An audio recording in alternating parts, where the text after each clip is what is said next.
दोस्तों, अगर आपको इनकम टैक्स डिपार्टमेंट से किसी भी तरह का नोटिस आ जाए तो आपको घबराने की बिल्कुल भी ज़रूरत नहीं है। इस वीडियो में हम जानेंगे किस तरह से आप इनकम टैक्स के अलग अलग नोटिसेस का ऑनलाइन जवाब दे सकते हैं। तो बने रहिएगा दोस्तों इस वीडियो में। मैं हूं सीए हेमंत और आप देख रहे हैं आपका अपना यूट्यूब चैनल सरल फाइनेंस। अगर आप इस चैनल पे नए हैं, मुझे पहली बार देख रहे हैं, तो इस चैनल को सब्सक्राइब भी जरूर करिएगा, क्योंकि मैं लेके आता हूं वीडियोस टैक्स के ऊपर में, इन्वेस्टमेंट के ऊपर में और फाइनेंस के ऊपर में, जिसमें होता है फायदा हम सभी लोगों का। साथ ही बेल आइकन भी जरूर प्रेस करिएगा ताकि ये वीडियोस आपके पास सबसे पहले पहुंचे। दोस्तों, इनकम टैक्स के लॉज बहुत स्ट्रिक्ट हो गए हैं और डिजिटाइजेशन की वजह से आजकल इंफॉर्मेशन ऑनलाइन अवेलेबल है सभी को, और ख़ास करके अगर सरकारी विभाग हो तो वो कहीं से भी किसी भी तरह का इंफॉर्मेशन जब चाहे तब निकलवा सकते हैं। तो अगर अपनी इनकम टैक्स रिटर्न भरते वक्त हम छोटी से छोटी गलती भी कर देते हैं आजकल, तो तुरंत कोई ना कोई सेक्शन में हमारे को एक इनकम टैक्स डिपार्टमेंट नोटिस भेज देता है। तो इन नोटिसेस को किस तरह से डील करना है, किस तरह से इनका ऑनलाइन जवाब देना है,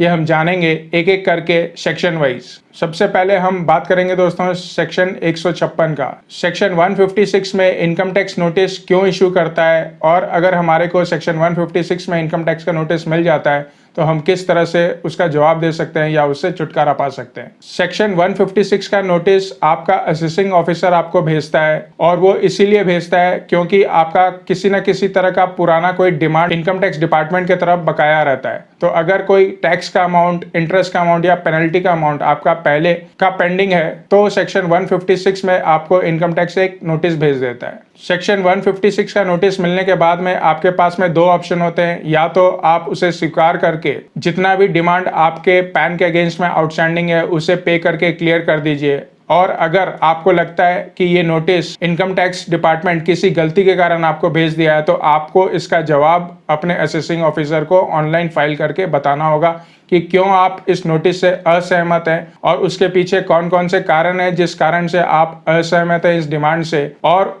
उसके एवज में अगर कोई प्रूफ हो तो वो प्रूफ भी आपको अटैच करना पड़ेगा अपने जवाब के साथ में। इसके बाद दोस्तों हम बात करेंगे सेक्शन 142(1) के बारे में। सेक्शन 142(1) में इनकम टैक्स डिपार्टमेंट आपको अपनी रिटर्न फाइल करने बोलता है जिसकी डेट निकल गई होती है और आप शायद अपना इनकम टैक्स रिटर्न उस साल का नहीं भरे होते हैं। तो ऐसे सिचुएशन में इनकम टैक्स डिपार्टमेंट आपको एक रिक्वेस्ट करता है कि आप अपने इनकम टैक्स रिटर्न जल्दी से जल्दी भर सकें, क्योंकि उनके पास में कुछ स्पेसिफिक इंफॉर्मेशन होती है और उन इंफॉर्मेशन के बेसिस पे आपका रिटर्न न फाइल किया हुआ होना, इसीलिए इनकम टैक्स डिपार्टमेंट आपको सेक्शन 142(1) में अपनी रिटर्न दाखिल करने बोलता है, ताकि आप जब रिटर्न दाखिल कर सकें तो वो अपने इंफॉर्मेशन के साथ में आपकी इनकम टैक्स रिटर्न को वेरीफाई कर सकें। 142(1) में नोटिस मिलने के बाद में 143(2) का नोटिस भी आ सकता है आपको। अगर आपका असेसिंग ऑफिसर आपके इनकम टैक्स रिटर्न से या आपके जवाब से सहमत नहीं है या उसे कुछ और जानकारी हासिल करनी हो, तो वो सेक्शन 143(2) में उसके बाद नोटिस आपको दे देगा। और क्योंकि आजकल फेसलेस असेसमेंट का दौर चालू हो गया है, 100% फेसलेस असेसमेंट है, ई असेसमेंट है, तो 143(2) का नोटिस मिलने के बाद में जो भी क्लैरिफिकेशन या इंफॉर्मेशन इनकम टैक्स डिपार्टमेंट आपसे मांगता है वो आपको उनको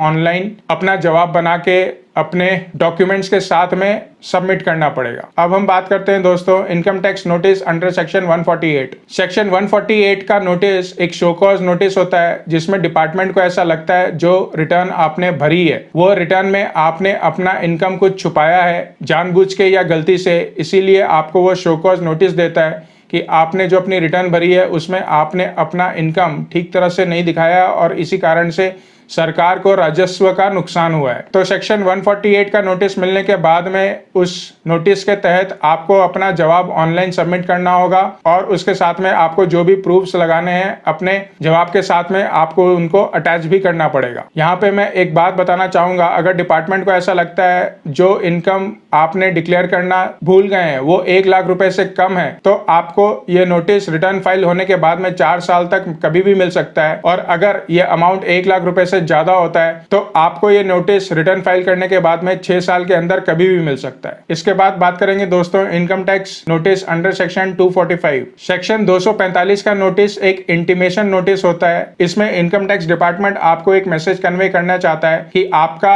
जो रिफंड बन रहा है उस रिफंड के अमाउंट में से वो आपका कुछ पुराना बकाया टैक्स, इंटरेस्ट या पेनल्टी एडजस्ट करना चाहता है। तो अगर आप इससे सहमत हैं तो आपको कोई एक्शन लेने की जरूरत नहीं है, और अगर सहमत नहीं है तो आपको इसका जवाब अपने फेवर में डॉक्यूमेंट्स के साथ में, प्रूफ के साथ में ऑनलाइन सबमिट करना पड़ेगा। और लास्ट में दोस्तों बात करेंगे income tax notice under section 145(1). इस नोटिस से बिल्कुल भी घबराने की जरूरत नहीं है। आपको ये नोटिस सिर्फ इसलिए मिलता है, ये एक तरह का इंटीमेशन है कि आपका रिटर्न जो आपने ऑनलाइन सबमिट किया था या किसी भी तरह से सबमिट किया था वो डिपार्टमेंट सक्सेसफुली प्रोसेस कर दिया है। तो ये एक टाइप का इंफॉर्मेशन नोटिस है, इसमें आपको कोई भी एक्शन लेने की जरूरत नहीं है, सिर्फ ये आपके इंफॉर्मेशन के लिए होता है। तो दोस्तों ये कुछ सेक्शंस जिसके अंडर में इनकम टैक्स डिपार्टमेंट आपको टाइम टू टाइम नोटिस भेज देता है अगर आपने अपनी रिटर्न भरते वक्त ये गलतियां की हैं तो घबराने की बिल्कुल भी जरूरत नहीं है। नोटिस मिलने के बाद में उसको पढ़िए, समझिए डिपार्टमेंट आपसे क्या इंफॉर्मेशन मांग रहा है और अकॉर्डिंगली अपना जवाब बनाइए। उससे रिलेटेड जो भी प्रूफ्स हैं, जो भी डॉक्यूमेंट्स है,